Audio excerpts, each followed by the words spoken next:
ఈ వీడియోలో బంగారం ఇప్పుడు తగ్గుతుంది అని అబద్ధం చెప్పను. ఒకవేళ అలా చెప్తే స్టాక్ మార్కెట్‌లో 1,00,000 పెట్టండి.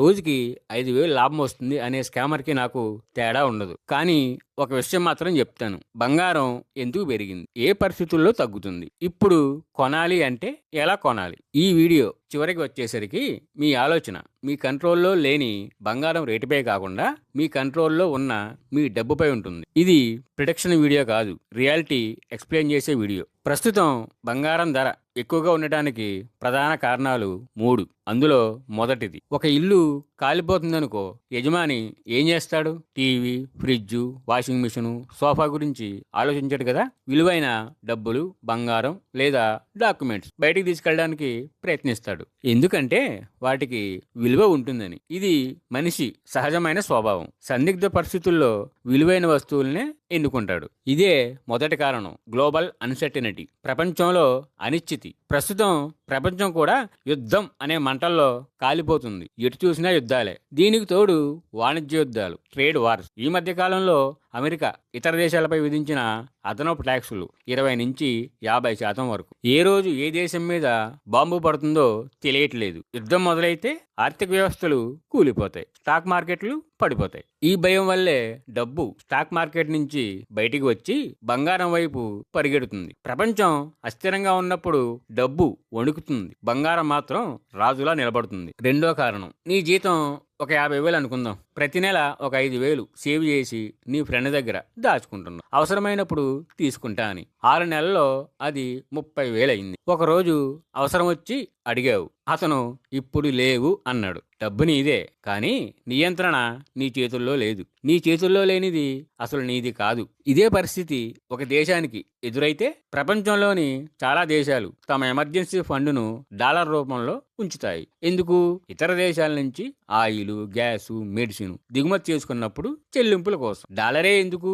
ఇది ప్రపంచమంతా పనిచేసే ఏటీఎం లాంటిది. కానీ సమస్య ఏంటంటే ఈ డాలర్ ఏటీఎం కంట్రోలు అమెరికా చేతుల్లో ఉంటుంది. కావాలంటే అకౌంట్ ఫ్రీజ్ కూడా చేయొచ్చు. రష్యా ఫారెక్స్ నిల్వల్ని అమెరికా ఫ్రీజ్ చేసినప్పుడు ప్రపంచమంతా ప్రత్యక్షంగా చూసింది. అప్పుడే దేశాలు ఒక విషయం అర్థం చేసుకున్నాయి. డాలర్ మనది, కానీ కంట్రోల్ మనది కాదు అని. ఇదే రెండో కారణం. ఇండియా, రష్యా, చైనా లాంటి దేశాలు తమ నిల్వల్లో క్రమంగా డాలర్ తగ్గించి బంగారాన్ని పెంచుకుంటున్నాయి. ఎందుకు?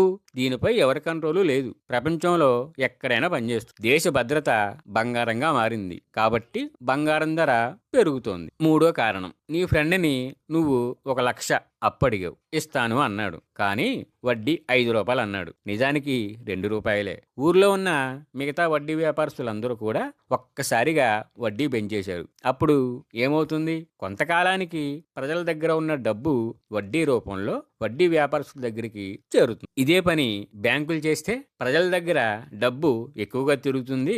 దాన్ని కంట్రోల్ చేయాలని అమెరికా, యూరప్ దేశాల్లోని బ్యాంకులు వడ్డీ రేట్లు పెంచాయి. అందుకే house loan, car loan, personal loan అన్నీ ఖరీదయ్యాయి. ప్రజల డబ్బు వడ్డీ రూపంలో మళ్ళీ బ్యాంకుల దగ్గరికి వెళ్తోంది. ఇదే సమయంలో ఫిక్స్డ్ డిపాజిట్ వడ్డీ కూడా బాగా పెరిగింది. ఇప్పుడు అసలు ప్రశ్న, ఇంత ఎక్కువ వడ్డీ వస్తుంటే ఇన్వెస్టర్స్ బ్యాంకులో ఫిక్స్డ్ డిపాజిట్ చేయకుండా బంగారం ఎందుకు కొంటున్నారు? ఇక్కడే ఉంది అసలు మెలిక. బంగాళదుంపలు కిలో 100 రూపాయలు అయ్యాయి అనుకుందాం. కేజీ కొందామని వెళ్ళి నువ్వు అరకిలో ఇవి చాలా అంటావు. అంటే నీ కొనుగోలు శక్తి తగ్గింది. అందరూ బంగాళదుంప ధర పెరిగింది అనుకుంటారు, కానీ అసలు నిజం నీ డబ్బు విలువ పడిపోయింది. దీన్నే ద్రవ్యోల్బణం లేదా ఇన్ఫ్లేషన్ అంటారు. ఫిక్స్డ్ డిపాజిట్ మీద వచ్చే వడ్డీ 7% అయితే ధరల పెరుగుదల సూచి అంటే ఇన్ఫ్లేషన్ రేట్ 10% అయింది. వడ్డీ రేటు కంటే ఇన్ఫ్లేషన్ రేటు ఎక్కువగా ఉండడం వల్ల నీ వడ్డీని ఇన్ఫ్లేషన్ తినేస్తుంది. ధరలు ఇంకా పెరిగితే ఇంకా తినేస్తుంది. వడ్డీ రూపంలో డబ్బు పెరుగుతుంది కరెక్టే, కానీ కొనుగోలు విలువ తగ్గిపోతుంది. ఇదే మూడో కారణం. అమెరికా, యూరప్ దేశాల్లోని ఇన్వెస్టర్లు ఫిక్స్డ్ డిపాజిట్లు, బాండ్ల నుంచి డబ్బు బయటికి తీసి బంగారంగా మార్చుకుంటున్నారు. భయపడే డబ్బుకు బంగారం ఆశ్రయం ఇచ్చిందన్నమాట.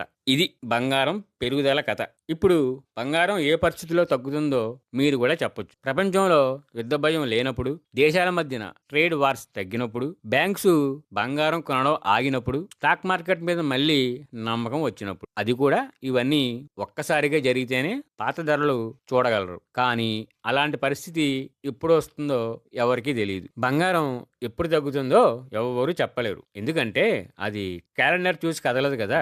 ఏ గోల్డ్ ఎక్స్పర్ట్ కూడా చెప్పలేడు. ప్రపంచ పరిస్థితులే దానికి సమాధానం చెప్పాలి. అప్పటి వరకు బంగారం కొనాలనుకున్న మీ డబ్బు కాల పరీక్షను ఎదుర్కోవాల్సిందే. లేదు మరో 2 నెలల్లో పెళ్ళుంది లేదా ఫంక్షన్ ఉంది, బంగారం తప్పకుండా కొనాలి అనేవాళ్ళకి నాదొక సూచన. ఇలాంటి పరిస్థితుల్లో ధర తగ్గుతుందా పెరుగుతుందా అనే ఆందోళన పక్కన పెట్టండి. మీరు కొనాలనుకున్న మొత్తం బంగారాన్ని 4 భాగాలు చేయండి. మొదటి 25% ఇప్పుడే కొనండి. తర్వాత ధర తగ్గితే మరో 50% కొనండి. ఇంకా తగ్గినా లేదా అదే ధర దగ్గర ఉంటే మిగిలిన 25% యాడ్ చేయండి. ఇలా చేస్తే సగటు ధర యావరేజ్ ప్రైస్ లో మీ బంగారం మీ చేతికి వస్తుంది. ఒకవేళ ధర పెరిగితే మార్కెట్ రేట్లో కొనాల్సిందే, అందులో ఏ సందేహం లేదు. కానీ మొదటి 25% అయినా తక్కువ రేటుకి దొరుకుతుంది. మీకు 4-5 నెలల సమయం ఉంటే మొత్తాన్ని 5 భాగాలు చేయండి. ప్రతిసారి 20% చొప్పున కొనండి. ఎందుకంటే మీకు సమయం ఉంది, ధర మార్పును హ్యాండిల్ చేయగలుగుతారు. ఇలా భాగాలుగా ఎందుకు కొనాలి? ఎందుకంటే ధర తగ్గితే లాభం, ధర పెరిగితే నష్టం తగ్గుతుంది. ఇది ఒక్క ధర మీద కాదు, అనేక అవకాశాల మీద కొనడం. ఇది బంగారం కొనడం మాత్రమే కాదు, రిస్క్ ని కంట్రోల్ చేయడం కూడా. ఇక్కడ ఒకటే షరతు, ఫస్ట్ 25% కొన్నాక తర్వాత 50% మార్కెట్ మూవ్మెంట్ చూసి కొనాలి. రోజు ధరలు 5,000 లేదా 6,000 పైకి కిందకి కదులుతూ ఉంటే 12-15% తగ్గినప్పుడు రెండోసారి కొనండి. రోజు బంగారం ధర మార్పు 2,000 లేదా 3,000 మాత్రమే ఉంటే 8-10% తగ్గినప్పుడు కొనండి. అన్ని ఒకే ధర కొంటే పెద్దగా ప్రయోజనం ఉండదు. మార్కెట్ కదలిక, మీ సమయం రెండింటిని బేరేజ్ వేసుకుని రిస్క్ ని కంట్రోల్ చేయండి. ఇదొక సాధారణ ఆర్థిక సలహా మాత్రమే. మీ పరిస్థితికి సరిపోతుందో లేదో నిర్ణయం తీసుకునే ముందు ఖచ్చితంగా ఒకసారి మీ ఫైనాన్షియల్ అడ్వైజర్ని సంప్రదించండి. ఈ వీడియో మీకు నచ్చితే లైక్ చేయండి. మీ అభిప్రాయాలను కామెంట్ రూపంలో తెలియజేయండి. ఇటువంటి స్పష్టమైన విశ్లేషణలు కావాలంటే సబ్స్క్రైబ్ చేసుకోండి.